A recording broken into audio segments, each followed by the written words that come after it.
endless and terrible history of conquest, one name towers above all others. One warrior, one king, one legend. Alexander the Great. Never in all the world was there another like him. Born of a ruthless mother. He believed that she was a consort of some higher being. Educated by a brilliant philosopher.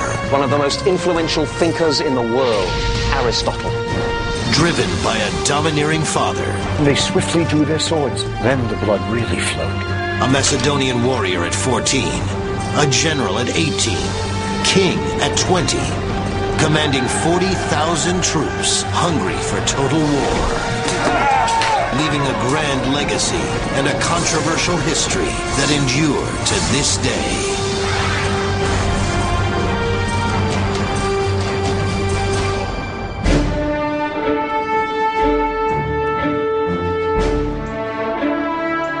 More than 2,000 years ago, this was the home of a man who many consider to be the greatest warrior in history.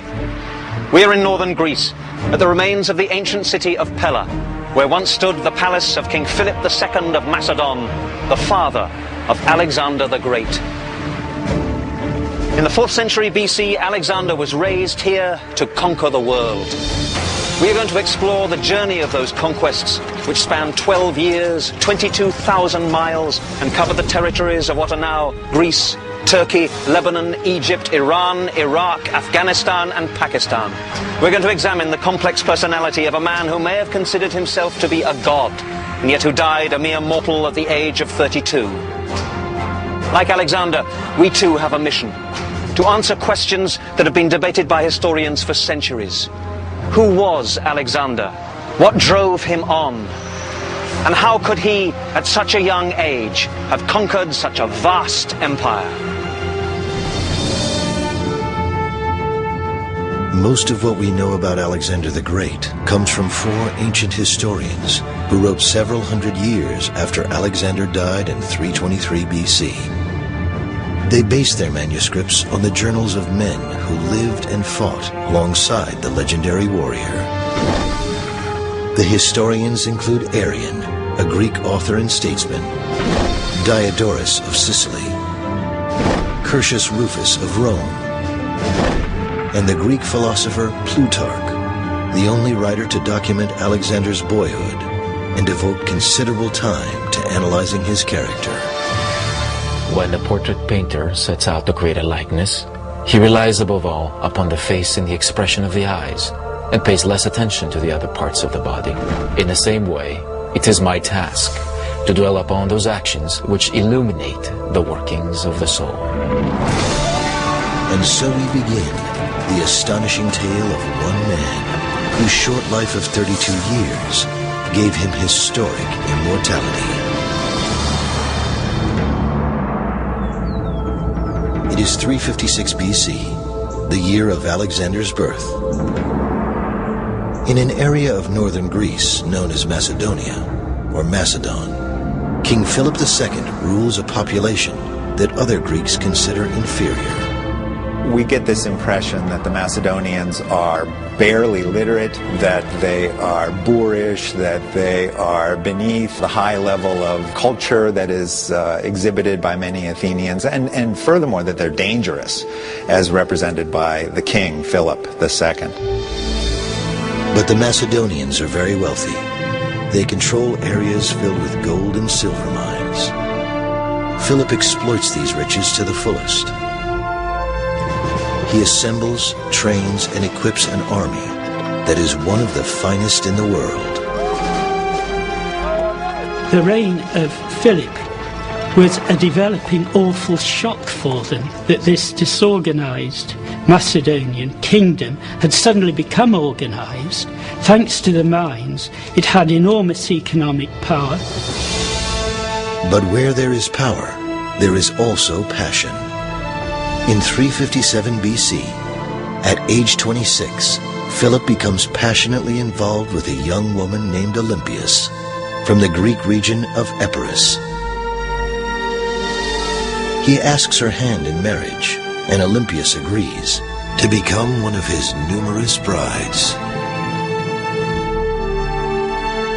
he certainly did have the reputation of he married a fresh wife with every campaign he undertook. The object of that remark being that he wanted to make himself diplomatically safe by contracting these various alliances.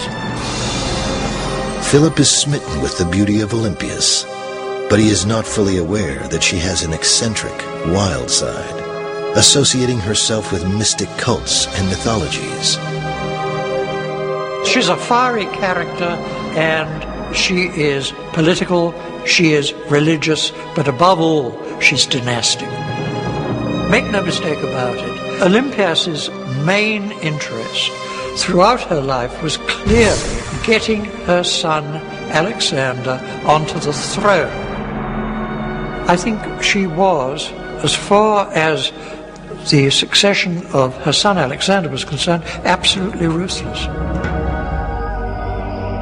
Philip's marriage to Olympias brings the king greater worries and challenges than he ever faced on a field of battle. On the night before the marriage was consummated, the bride dreamed that her womb was struck by a thunderbolt. Philip saw himself in a dream, in the act of sealing up his wife's womb, and upon the seal there was the figure of a lion. At another time, a serpent was seen stretched out at Olympias' side as she slept. And this weakened Philip's passion and cooled his affection for her. From that time on, he seldom came to sleep with her. Either he was afraid she would cast some evil spell upon him, or else he believed that she was a consort of some higher being. The relationship between Philip and Olympias is destined to be a tumultuous one. Philip himself secretly witnesses the serpent lying in bed with Olympias. The experience concerns him greatly, as the king of all Greek gods, Zeus, is frequently represented in the form of a serpent. Philip feels a burning desire to find out if the child to be born to Olympias was fathered by himself, or possibly, though unimaginably, by Zeus. There is only one place for Philip to obtain an answer: the Oracle of Apollo at Delphi.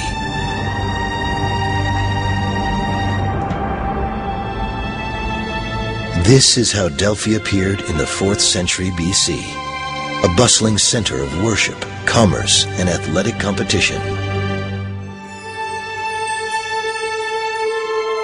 This is Delphi today. The columns of the Temple of Apollo still stand majestically on a magnificent hillside overlooking the Gulf of Corinth.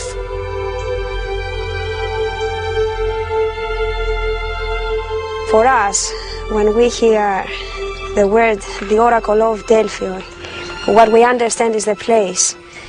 The person is the prophet. What she told us was a prophecy. So that's the holy place that is dedicated to Apollo. And Apollo was the sun god, the god of music and poetry. On the other hand, in Delphi, Apollo could tell people the future, so he had that special charisma. Therefore, we call it an oracle.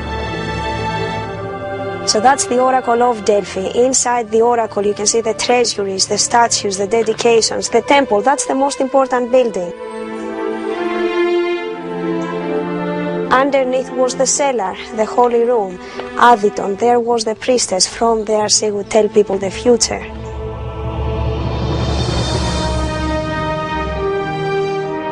In the months before Alexander's birth in 356 BC, there is only one question that Philip wants to ask the oracle at Delphi. Will his child be the son of a mortal or a god?